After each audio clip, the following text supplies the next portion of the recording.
Welcome to the Hitched Apologist. Today we have a special guest, Gary VanRiper. He is a pastor out in New York, and he has successfully removed sexually explicit books from the school system. We are glad to have you on, Gary. Why don't you introduce yourself for everyone listening?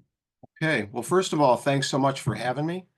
This subject is a really important one, and I thank you for giving me the opportunity to share a little bit. Yeah, Mhm. Gary VanRiper, live in dark blue New York State, kind of, I guess you'd say the North Central. We're up in the North Country. Had about 5.5 feet of snow this last week, and but we're kind of used to snow country here. Been a pastor. I've lost track of the years, 25 to 30 years here in our small village of Camden, New York. Senior pastor here, and married. Have many. Well, it's interesting. Not one biological child, but stepchildren, an adopted child. We did Mm, therapeutic foster care for many years, so I had many children come through until my father moved in with my mom here and due to Alzheimer's, and we had to stop that. Coached mm, basketball, so had many kids that way. Supported children in Africa for quite a while. We actually got to go to Zambia and meet them. And then we've also, my wife and I, been very involved with pregnancy centers. We had one mm, founded here in our living room, and now there are seven. So we have just several hundreds over the last 30 years of children. I get this Christmas card every year, just got this one, and it's got the names of the children that we know about, where are we? That we know about, There we go. who were spared abortion. mm. Mhm. Get one of these every year. So my quiver is very, very full, as 127, Psalm 127 says, Yeah. you know. And children are just, children have just been a main focus of my entire adult life since I've been a Christian. So So yeah, you it's a little bit about me. Mm. you've removed sexually explicit books from the school system recently. So what prompted you to want to get involved with that? Yeah, actually, what I just said in a way, Mhm. um, my just deep love for children and of course our own children and grandchildren now. And as a Christian, you Mhm. know, when I found out what was going on in our public school libraries, um, first I couldn't believe it.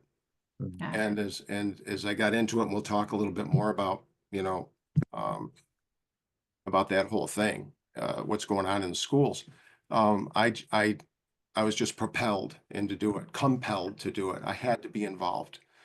Um, because, with the books that there are in the schools right now, the pornography and the erotica, um, the children are being told um, to affirm, embrace, and practice, encouraged to practice as normal sexual immorality. And, this is endangering not only their bodies, but their very souls. So I just had to get involved. So Yeah, I ended up seeing a video on our side here in New Mexico.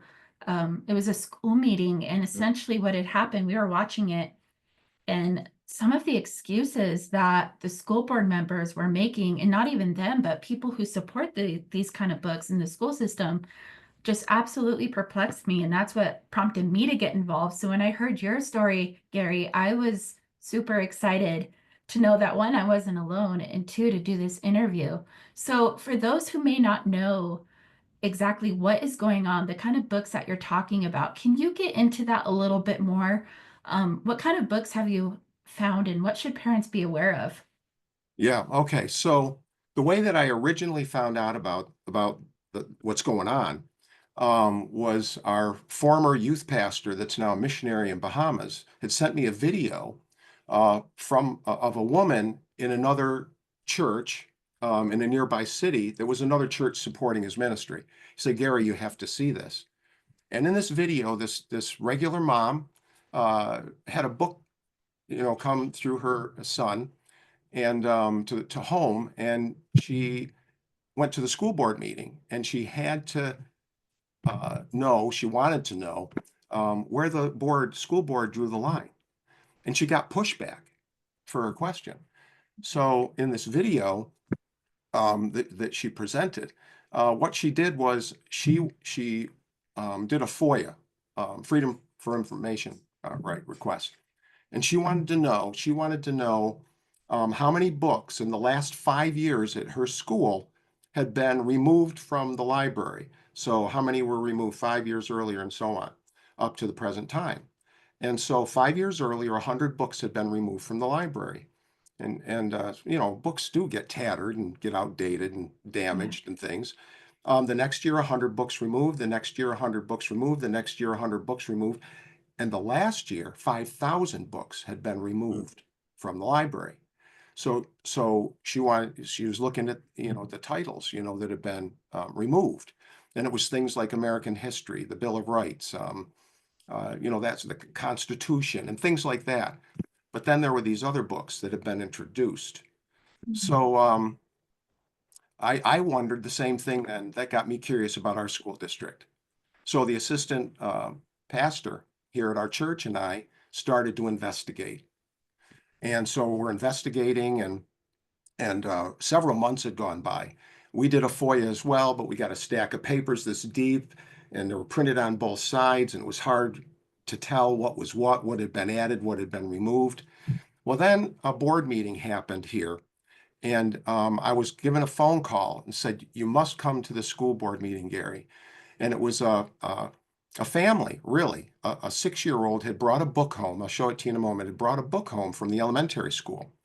And the parents were there, and a grandparent was there, and they were asking the board respectfully, how did this book end up in their 6-year-old's hand? And the book that was discovered was an ABC of Equalities, a little children's book, ABC of Equalities. And in this book, just looks like almost like a little Dr. Seuss book or whatever. The different letters, right? The different letters. G was for gender, a category that describes being a boy, a girl, both, neither, non-binary, and other identities. S was for sex. T was for transgender, and it gives these little definitions. T is for transgender. You know best who you are. Sometimes the sex given by the doctor at birth might not fit who the person is. A male baby may have been assigned the boy category, but their gender is that of a girl, or perhaps no gender assignment at all. And Z is for Z and other pronouns and so on. Get to know she, he, her, they, and more. So they just were asking, how did this come into their child's and grandchild's hands? So yeah, I went to that meeting, and I talked very briefly myself, but it was like set aside. It was like, well, this is unusual, and we'll talk about looking this over. Maybe we'll put it behind the counter, that sort of thing. So I said to our assistant pastor, I said, look, we're not done with our research yet and what's in our school, but we have a lot. We know a lot now. It's time to come forward, because now the community was greatly interested. So we did. And so we put together a presentation to go. And I can talk about the presentation maybe a bit later, but to answer directly your question about what kind of books we found in our school library, were books like John Green's Looking for Alaska was one. And we found books like that, and then books, say, like Colleen Hoover's Verity, and books like this, which have very explicit sexual activities and so on. And also, we found a great site where we could evaluate some of these books, because it can be really hard to read these books cover to cover yourself, right? So we found an organization called booklooks.org. Mm. Booklooks.org, and they don't have all of the bad books that you might find in a school, but they have many, many titles listed. And a lot of the major authors, the most prolific authors, not all of them. I found another one today that I'd never heard of, who's very prolific and has books like this as well.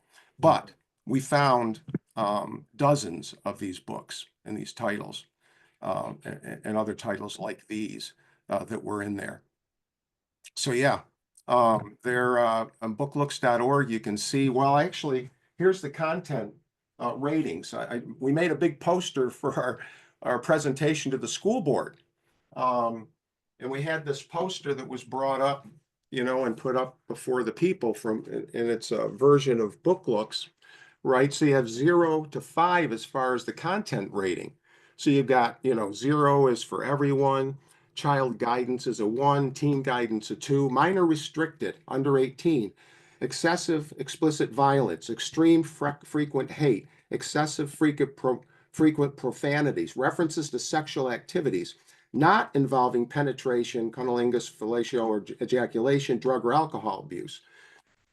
4 is adult content, no children under 18, explicit sexual nudity, depictions of sexual organs in a state of arousal, obscene references to sexual activities involving anal, oral, vaginal intercourse, fingering, anilingus, or ejaculation. Then 5's explicit reference to aberrant sexual activities, sexual assault, battery, bestiality, or sadomasochistic abuse. So we were able to look at the titles like Looking for Alaska, which is has oral sex in it. Well, that's considered a 3, right? Yeah. But we found a 5 in the middle school. Yeah. Ellen Hopkins' book, Tricks, in the Yeah. middle school. And when I was standing there making my presentation to the school board, that book happened to, because we could tell on the site, on the library site at the school, it was out. It was on loan. That book was out on loan. Yeah. So we were pretty well prepared to bring the information of a number of books before the school board and the community that night. And again, maybe later we can talk about how we actually presented all of this information in 3 minutes, but Yeah. to get the results we did. But the bottom line is that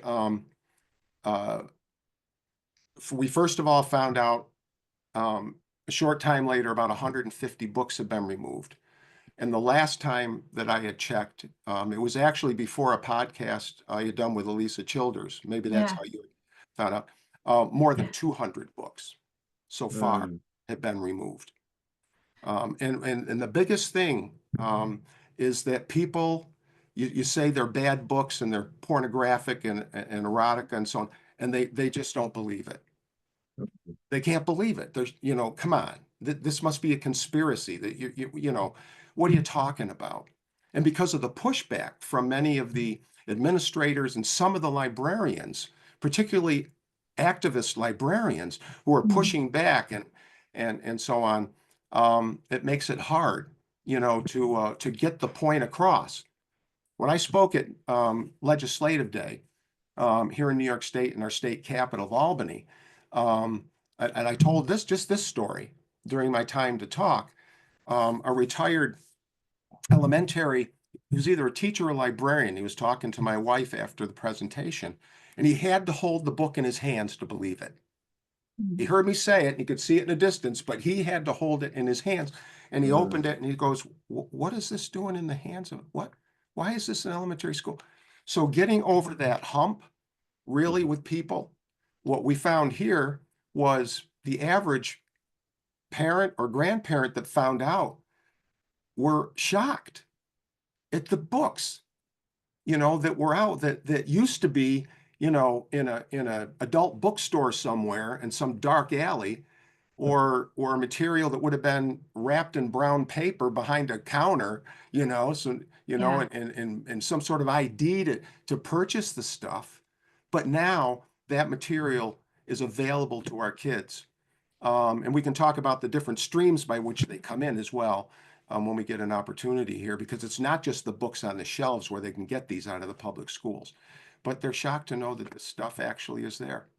Mhm. Yeah, and that's leads me to my other question. So when you get these books into the parents' hands, how many parents and school librarians do you encounter that just simply don't know? And have you had a good, turnover like with them getting involved in this process once you do show them these books are in the schools?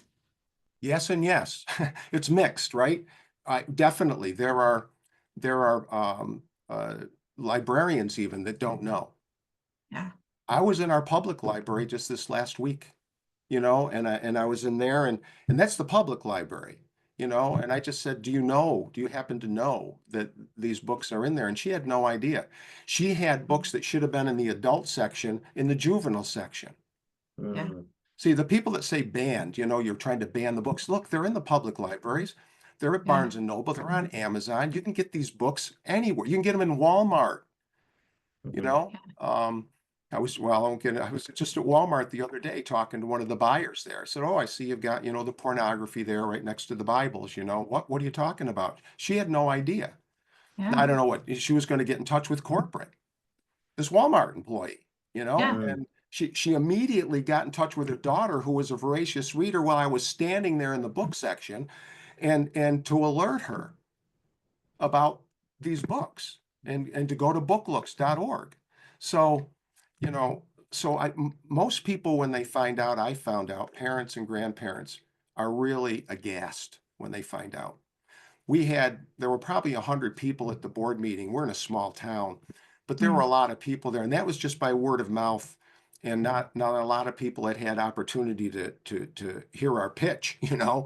and plus there was a lot of muddying of the waters by some of the librarians at the school, Mhm. talking about things like, banned books like Huckleberry Finn and stuff. We weren't after classics and things, so it muddied the waters a Mhm. Yeah. little bit. It's all part of what will come with the territory when you try to bring this stuff forward. But yeah, librarians that had no idea. Yeah, One we've had a librarian, lot of pushback too here yeah, where they accuse us of wanting to ban books, but that's simply um it's like you said, they're at Walmart, they're at Barnes and Noble, we're not going after that. We're specifically going to the schools to get these away from kids who shouldn't even be reading this material. So what has your response been when they accuse you of banning books or other things like that? yeah, pretty much to bring the material forward, Mhm. Yeah. just to bring it forward, or to let others know about it. It's interesting because they can remove books. That one school had 5,000 books removed. Yeah. They Why did they ban those? Oh, they didn't ban them. They just removed them. You know what I mean? They're the gatekeepers. We're the book banners. Thousands and thousands of books. There's so many wonderful books that are published. And the librarians, they can't fit them all. So, so are they banning books because they haven't purchased them and put them in the library? You know, and if they've removed books, well, why did they remove the books? On Right. what basis? One of the board members said something like when I first time I spoke, just briefly, over this elementary book, about politics and things like that. And I said, listen, I said, it's not that we as Christians have a point of view, right? And that somehow you, the school or the state, is neutral, right? We both have a point of view. And what we have is a collision of worldviews. Yeah. That's what we have. It's not, we're trying to be pushy and you're being neutral. No, there's a definite collision of worldviews. And what we're saying is the content for many of these books that the taxpayers are paying for and that are influencing our children to sin against their bodies Yeah. and call sexual deviancy and sexual um, uh, performances in all different ways normal. There's a collision of worldviews here, and we want our Yeah. children protected, their Yeah. innocence protected, and their hearts and souls and their minds and strength, to be protected at this age. Yeah. Mom or dad want that book, they want Verity, which is an NA book that we had, in our library. for 21 years old and up, they want that for their kid, their 15-year-old or their 17-year-old, go buy it. Go to the library and get it for free, Yeah. but not here in the school. Yes, totally agree. Now, you mentioned the stream. So how are these books getting in to the school system? Can you get into that a little bit? Sure. Yeah, there's at least 5 streams. There could be more, but 5 streams that, you know, that we identified. One is what's on the shelves. So, you know, some people think, well, I got a couple of books off the shelf, or like we could say, 200 books have been taken off. No, we're not done, right? All right, so the books on the shelves, all right. Then there's teachers' collections, right? They might have a set of 30 books that they teach from. It's actually in a school where our daughter teaches. While she was in the middle school, it was a high school. And the teacher had been teaching for 4 years one of these bad books. Hmm. Supposedly the curriculum and superintendent or whatever it is job, it didn't know it, and the superintendent didn't know it, right? But that had been being taught for about 3 or 4 years, you know? So teachers' private collections or collections that they do, scholastic book fairs. Go on Scholastic Books, some of these graphic novels and so on, they're available through Scholastic Books, right? Um, uh, I always forget one. There's 5 on Elisa's podcast. I forgot the 5th one. Let me slow down. All right. So we've got what's on the shelves. We've got Scholastic Book Fairs. We've got what's on Teachers. yeah, teachers. All right. And we have, I don't know if you have this in New Mexico or not, in your school districts, but there's like these groupings of schools. In our case, we have 12 or 13 schools in a group, and we can borrow books from other districts, Mm, sort of like a public library system where you could, you know, your library doesn't have the book, so you can order one. So let's say we don't have, I don't know, Looking for Alaska, you know, but another school district has it. Well, we can order it and then it can be brought into our system. So that's another way that books can come in that you might not even have on your shelves or anything else. Then the really important one is something called Sora, Sora. Sora is a student reading app, and they're digital, right? So yeah. the ebooks and the audiobooks and magazines are available through Sora.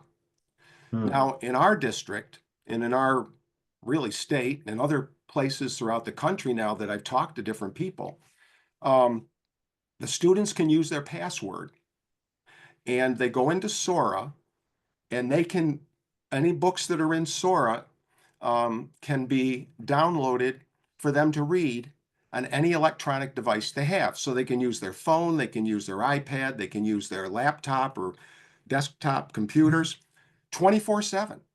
You Yeah. don't have to be in the school. You can have access to these books at any time, anywhere on your electronic device. And you've got the password, so you can go in. So when they say things like, well, a parent wants to, what parents can object to these books if they don't want it. Come on. How many parents, you know, they don't even, you know, son, give me your password and what book, you know, it's so many layers, you know, that they put you through.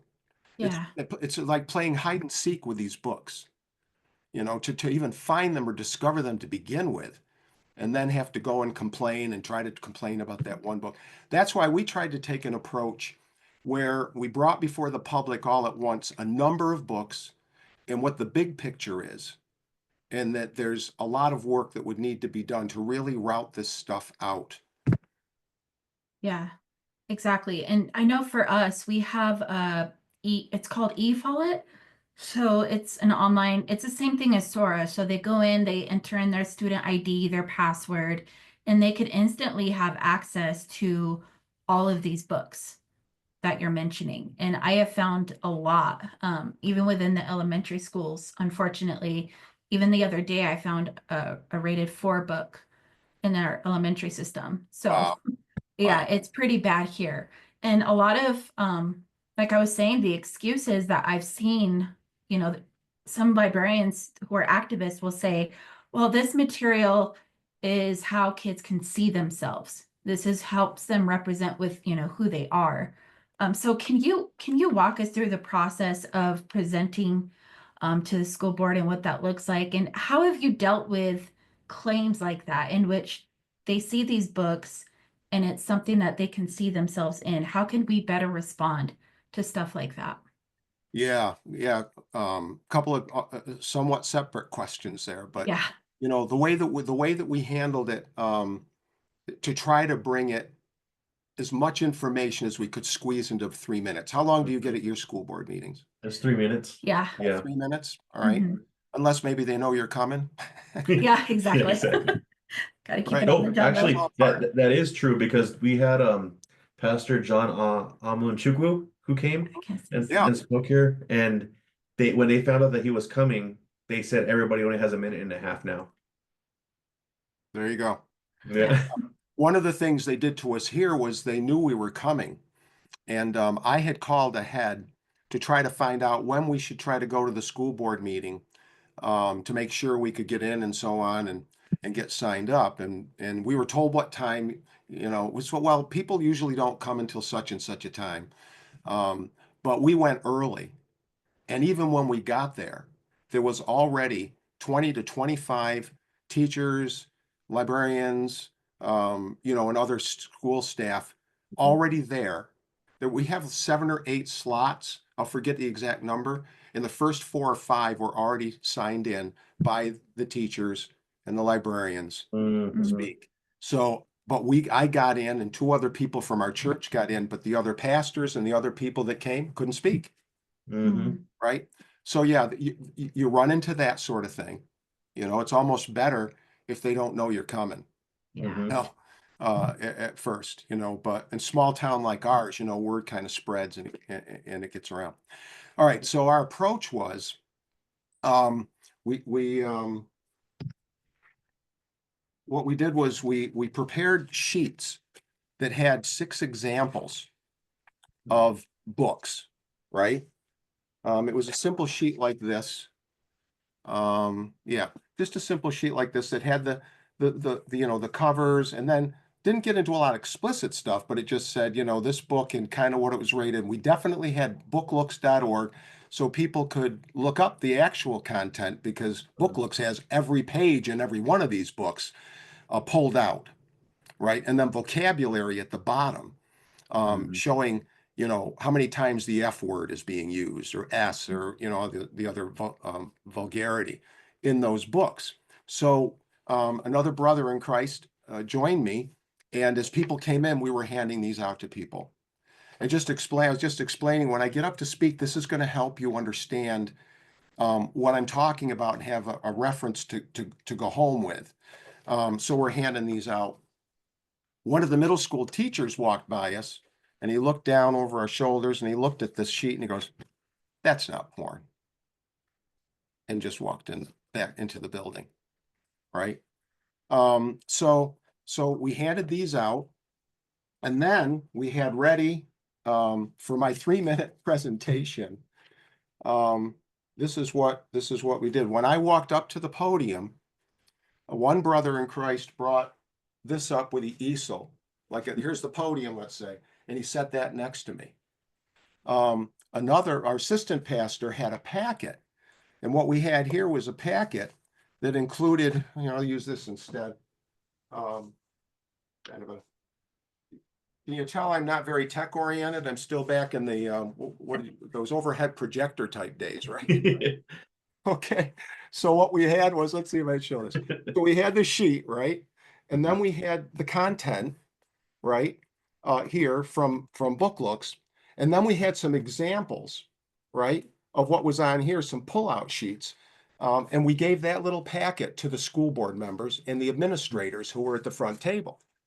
So we weren't trying to hide from them what we'd given to the people, right? So now the people have the sheet, they have the sheet plus the supplemental information so they can look later, Yeah. more detail, right?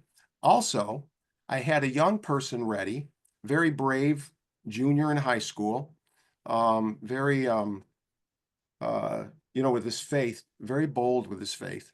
And he had his phone. And I said, what I'd like you to do is I'd like you to be ready when I'm doing my 3 minutes. I'm going to call on you at like 2.5 minutes, because I'm going to talk about Sora.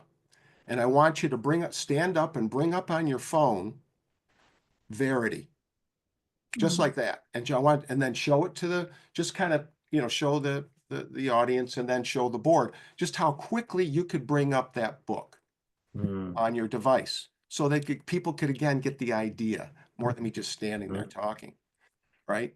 So then I did my 3-minute talk, talking like an auctioneer, like really fast, and I got almost everything. I got everything important, including the thing at the end there. And then we had to wait for the results to see, and then the results started to come in, where those books had been removed. But here's the challenge.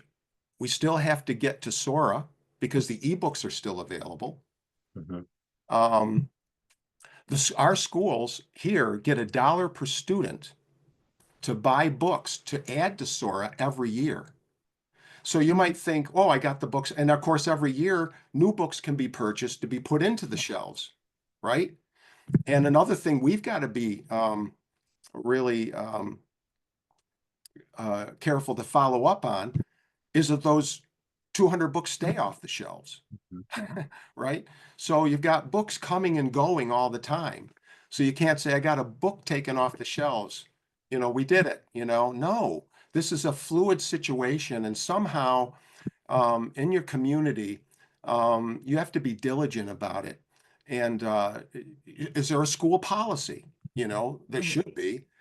I mean, how many of these schools have rules blocking porn from the computers in school? They've got that going on. Well, they've got the actual porn on the shelves that the kids can access anytime they want to. And making it very difficult for parents to know about that material, that it even exists, much less that their kids have access to it and maybe being read. It's read to them, or they're reading it or being read to them. So it's a job. And I'm praying about, because, how maybe we can get better at this, or some system by which the purity of the libraries can be maintained. The school libraries. Yeah, exactly. And as far as their responses and this material can, it's a way students can see themselves in. How would you respond? How do you respond to something like that? Because that is so common, especially here in New Mexico, and our librarians. That's like the number one excuse that I've seen them say so far. Yeah. Apart from the porn and the erotic itself, that should be enough to say, they want to see themselves. How do they want to see themselves? What, like this? No, not this content. I'll give you a couple of anecdotes. One is that, well, my son and I have written a series of children's books. So I've been in the children's book industry, so to speak, for 25 years. So I've had a lot of exchanges with well-known national authors, traditionally published. We self-published our work. But I've been involved in, I had a long talk after I went to a workshop, and it was actually Kate Hullibird that did the Angelina Ballerina series for children. And so make that a little sidebar. All right. So we did our therapeutic foster care. And one of the little girls we had was about 5 years old. And she had been severely sexually abused. And she would have major meltdowns. And we were taught, they don't do this anymore, but we were actually taught at the time, if the child was going to hurt themselves or be trying to hurt others, how to hold them in a proper way that wouldn't harm them, but would help them through their particular meltdown. A lot of training for this therapeutic foster care stuff. And so, she would have a meltdown, and I would be holding her, and the vile stuff that would come out of her mouth and her body. I mean, I'm a grown man, and she's a little 5-year-old girl, and the strength by which she, and then suddenly she just go totally limp, just go limp in my arms. And she go, I'm sorry. I'm sorry. Right.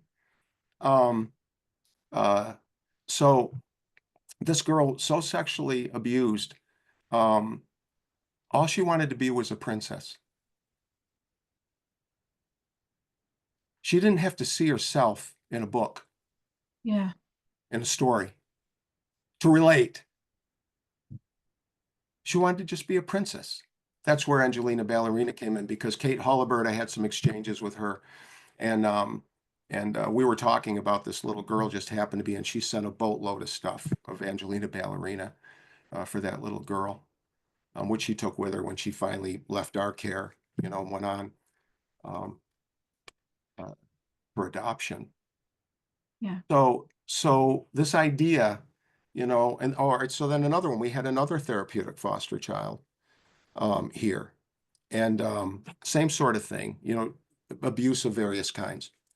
And he was in a class in the middle school, and the health department, the school health teacher, was reading the book It, which is about a child, someone, that went through.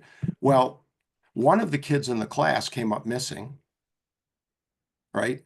And that, and they couldn't find, they found this child in a room, an empty room in the dark, in the fetal position in the corner, as a result of listening to this material. Mhm. Leading up to that, our foster child was starting to act out things, and we were wondering, something going on at school. Then we found out about this book had been being read, and so he had to sit there and listen to his story and aspects of his story read, and it was not good for him. So the agency we were working with came in and went in and talked to the school as well, and they got that cleared up. So this idea, and I could give you more anecdotes like that of kids that have been exposed to this sort of literature. Because there was one this last year, and it was a teacher's set, and they were doing one of these YA books that had a lot of this sexual explicit stuff. She had been raped, and she'd come from actually she came from down your way to be reunited with her sister here in a family, and deeply troubled. And she hadn't yet gone through all the counseling and dealing with the trauma of the rape. And this book brought it all, and she went ballistic. She attacked the teachers and so on. She had to leave. But this idea that kids have to see themselves in the material, and they're searing these kids' consciences. Yeah. They're exposing them to sexually explicit things through these particular books. This pornographic and erotic content. Sometimes it's delivered in a way, the content's delivered in a way that the girls are enjoying it, and things like that. It's like, what are you doing? What are you doing? And once it's there, and you can't, it's there forever. Mhm. Many more anecdotes I could tell, including adults that have had to relive just because they've been working with me on this. And found out about it, who had been abused in this very school district when he was a boy, and he's in his 70s now, and it brought it all back. Once it's there, he said, you can't get rid of it. So we just have the people in this country, because this is in schools everywhere. Yep. Everywhere.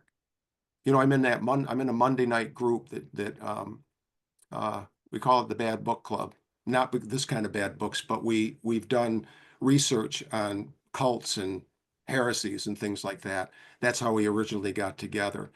And when I was going to be on Elisa's podcast, I wanted to know Elisa's school in her area, and she homeschools, but she gave me. So I said to the group, they're all over the country and in a couple of places in the world, and I said, would you help me? And we all went and looked at this school, but then they went and looked in their own school libraries as long as we were at it, and so we're talking like Oregon, Ohio, Kentucky, Texas, more states, Arizona, somewhere. Arizona might be New Mexico, Arizona, down that way. All of them had the same books in their libraries. Yeah. So we're talking coast to coast in these public school libraries where this sexually explicit, pornographic erotica is available to their kids Yeah. in their And school libraries. you made a really good point earlier. It's a result of the material that they're, consuming and how it affects them. So I can't even imagine psychologically, because I'm in the medical field and I've seen so many people have negative side effects, in finding their identity in this kind of stuff. And it just leaves them empty and broken inside. So Yeah. I can't even imagine what happens when a high schooler, middle schooler, elementary school, when they consume this kind of stuff. So it's really upsetting. And like I was saying, when I first saw the school board meeting a few months ago, as a Christian, first and foremost, I just knew I had to get involved. Yeah. Yeah. Yeah. Something else, because I'm still learning more and more as time goes by. And most recently, I started to make the direct connection as well now between the movies and the television industry with the book publishing industry, right? So let's just take the book Wicked as an example, right? Oh, yes.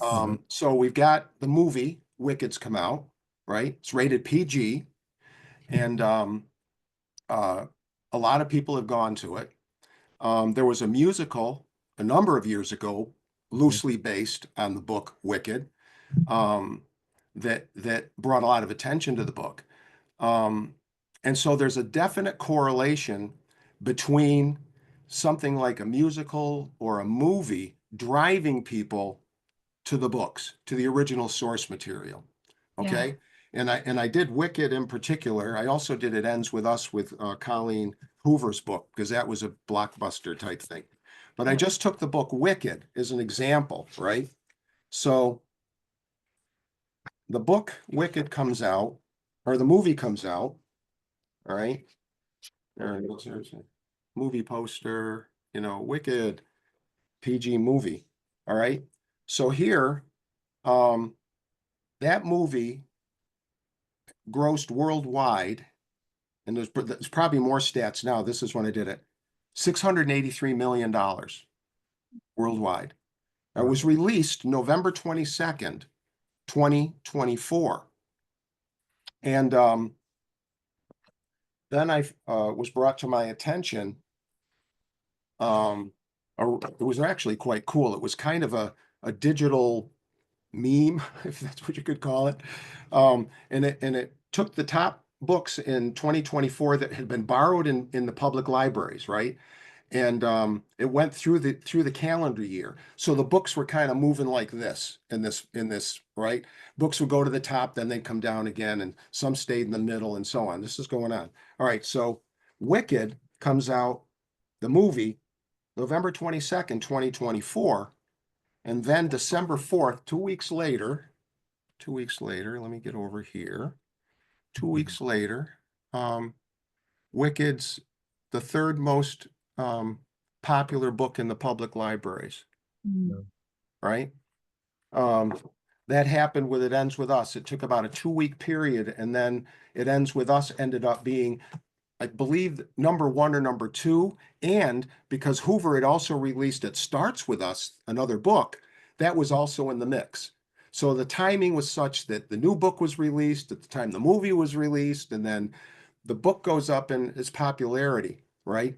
And then the publishers, of course, here's HarperCollins. It publishes Wicked, and they call it their movie tie-in and so on. All right. But but they put this cover. They put the poster for the PG movie on the cover. Go to Yeah. booklooks.org and look up that book and look at the content in it. It's a 4. Yeah. Sexually explicit, and actually there's some bizarre sexual stuff in it, right? So, but then look at this. I just found this the other day on Amazon. Frequently bought together. There's the original with the original cover of Wicked by Gregory Maguire. And these are 2 golden books for young children. One featuring, what's her name? Alphaba, right? And the other golden book featuring Glinda. It's I Am Alphaba, I Am Glinda for the youngest readers. So the movies and the TV shows are driving people to the books. McGuire himself said this in an article. This is how powerful these other mediums are. This article says, while it wasn't a bestseller when it was released in 1995, the original book, the book was a word-of-mouth hit, says McGuire. Every year it would sell more than the year before. It was the genuine definition of a sleeper hit. Stephen Schwartz's decision to adapt the book into a musical made it even more popular. The musical version of Alphaba is more misunderstood and kinder than the increasingly dark and bitter version of the book. And in what is it? The Trisco Heritage Academy? Yeah. Okay, so when I was looking, when I knew we were going to get together, there it is right there in Yeah. that library, and it was on loan the day the book. So any parent that might be watching this, maybe even from your hometown, go on booklooks.org, go to W, alphabetically, and look up Wicked and take a peek at what this young person was reading. Now, that's interesting how you stated, the movies correlate with the books, because, you go to this movie and it's like, it looks innocent, but then the book is a completely different story. And Yeah. people don't know because, they're not reading the books to find that out. So they're automatically assuming that it's okay to read and put in their kids' minds. Exactly. Exactly. And I wanted to mention too, Gary, that you having the experience of going out into the world, into these places, and actually presenting these cases for this to try to get this removed. Have you seen more of a response just going in with just truth and bringing the facts in rather than just coming in blazing in and just telling them this is against the Bible, you need to stop, this is against what God would teach, and like coming in with an approach of like prolegomena and appealing to general revelation in that kind of a way? I guess I'd have to say it's almost a combination. Mhm. Um, it's not going in, taking one book and reading a passage from it. Mhm. Yeah. If somebody wanted to do that as a supplement to the other, Mhm. but my recommendation would be look, the general population is shocked when they find this stuff out. Mhm. Yeah. And just go in and say, is this what you want your child to be exposed to and to have? Mhm. This sort of material. And so when I went in and I talked to the board about a collision between worldviews, and as a Christian, it's not like because they all know I'm a pastor in town and so on, and it's like to go in and say, look, this is a collision of worldviews. I'm not coming in here and trying to shove my Christianity down your throat, but don't Mhm. sit there and say that you're neutral and that you're not trying to cram this not down just my throat, but my children's throat and my grandchildren's throat. Because even one of the board members said this after he read Tricks by Ellen Hopkins, which was in the middle school library. And he said what I said. If you think this book is not porn and you think this is okay, then I don't want you anywhere near my children or grandchildren. Yeah. Mhm. If you think this is normal and acceptable and is not pornographic and just wrong, whether you're a Christian or not, I don't want you near my grandchildren. I just don't. So, yeah. So I don't go in with guns blazing. But I don't hide my Christianity either. Yeah. In fact, more pastors, a lot are keeping topics like they won't talk about abortion from the pulpit, Yeah. or any of those kind of issues, much less these issues of the pornography and the erotica. Yeah. And Paul is so explicit, Paul is so explicit here concerning sexual immorality. And the reason I'm taking my time and I want to just, can I just read a couple of Yeah, scriptures? Oh yeah. definitely. Because On Elisa's podcast, I tried to do it off the top of my head, and I said Romans 1 and 2, and I meant chapter 12, 1 and 2, because I wasn't really used to this sort of way of presenting, and got excited and misspoke. Somebody else saw it online though and figured it out and said something. All right, so it's everywhere really in scripture. I'm going to do first I want to do Corinthians chapter 6.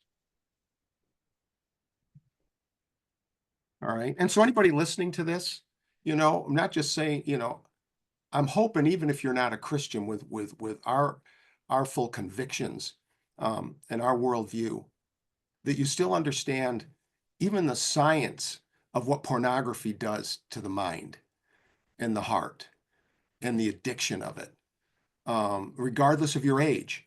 I hate having to look at this stuff.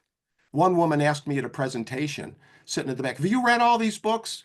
Have you read these cover? Well, no, I haven't read them cover to cover, but I've seen the pages in context within the book. I don't want this stuff in my mind either.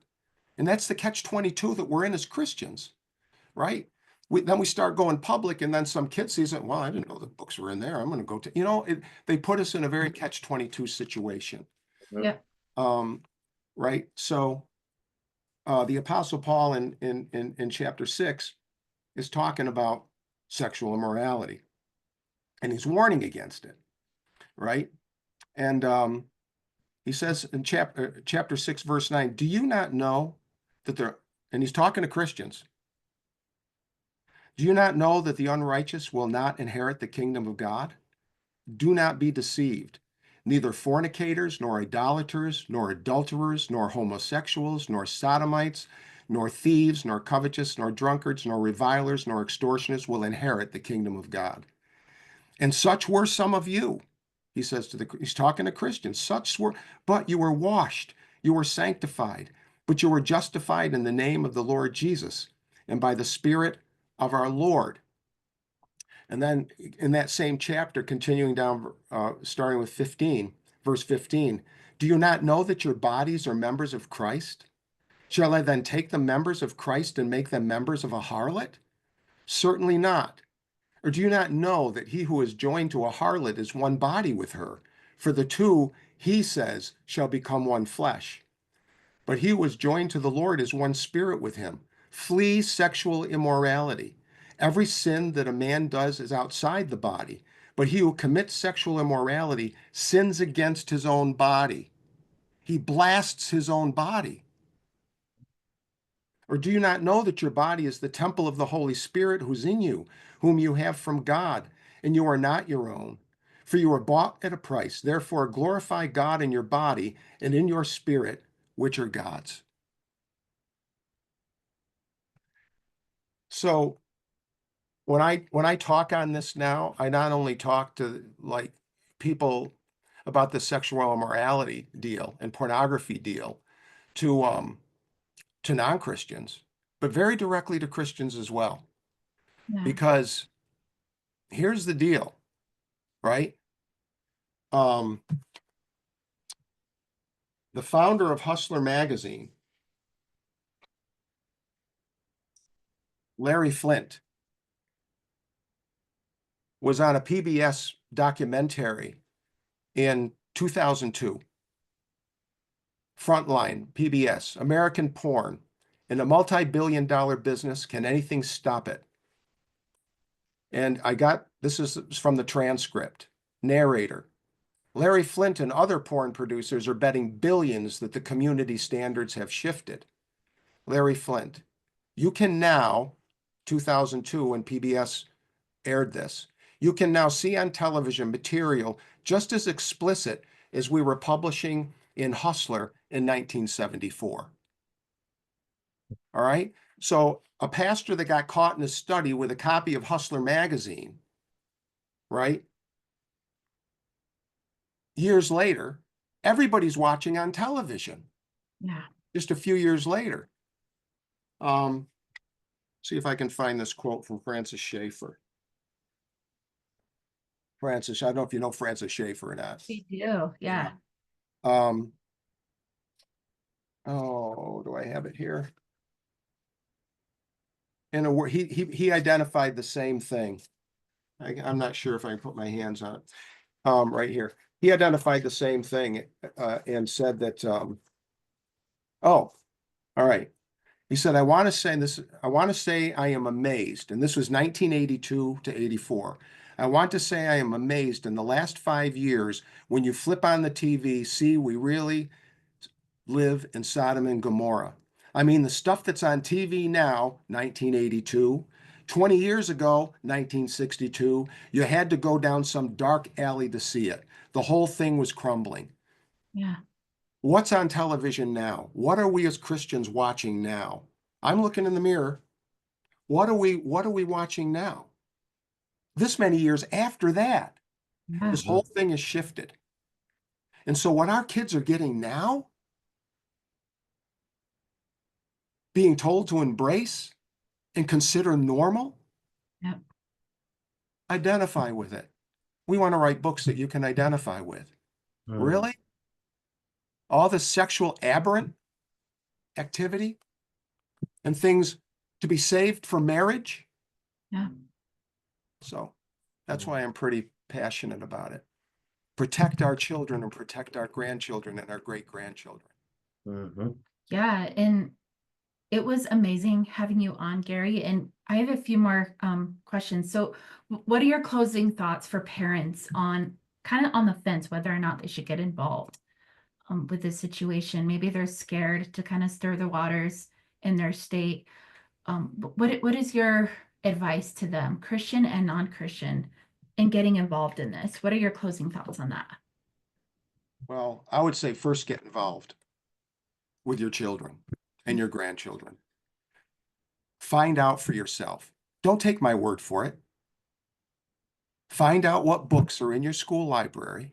Go to Book Looks and look at the content. Is that something you're comfortable with? Is that something, I was told, and this is only alleged, I wasn't able to find this out for sure, but those teachers that went and spoke before we did at our school board meeting, and they did their pitch, and they had like 48 signatures or something from the middle school, all fighting against this ban on books, right? Allegedly, one of the ones that spoke was leaving heard to say, I wouldn't want my daughter reading that stuff. I don't think she knew what kind of books we were talking about. I think she was misled into what kind of books we were talking about. Go to the library yourself, find out yourself what, and then protect your children and your grandchildren. And for me, I mean, this grandmother that showed up over this book, she stood there before the board and she goes, I'm not smart like you people are, talking to the board. I'm not smart like you are. But she had the most common sense things to ask them.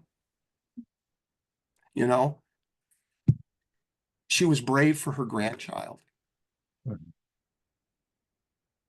So I would say start there. And if you're going to look at it and say, I don't care, well, then you're not going to care. But I think that when you see what's really there, the average person, Christian and non-Christian, would not want their children exposed to this stuff when they really see it for themselves. Thank you so much, Gary, for being on our show. And our prayer is that we get this episode out to the people in our state and it gets into the right hands and the right parents, and they kind of just dip their toe in to kind of understand what's going on with this. And it just opens up a doorway for them to get involved with this. Yeah. And we pray for your ministry that you're doing up where you're at, and that it just continues to see more fruit being done there. Well, back at you, brother and sister. Back at you, praying for we you. can use your prayer as well and everybody around you for what we're trying to get started over here in our state. Yeah. Well, you say you went to Skip Heitzig's church there? Yeah. Right? Get Pastor Skip on this. Yep. Oh, yeah, definitely. Okay. Well, God bless you guys. Much. Thanks so much for giving me the opportunity, for having me. God bless you. You as well. Thanks. You too.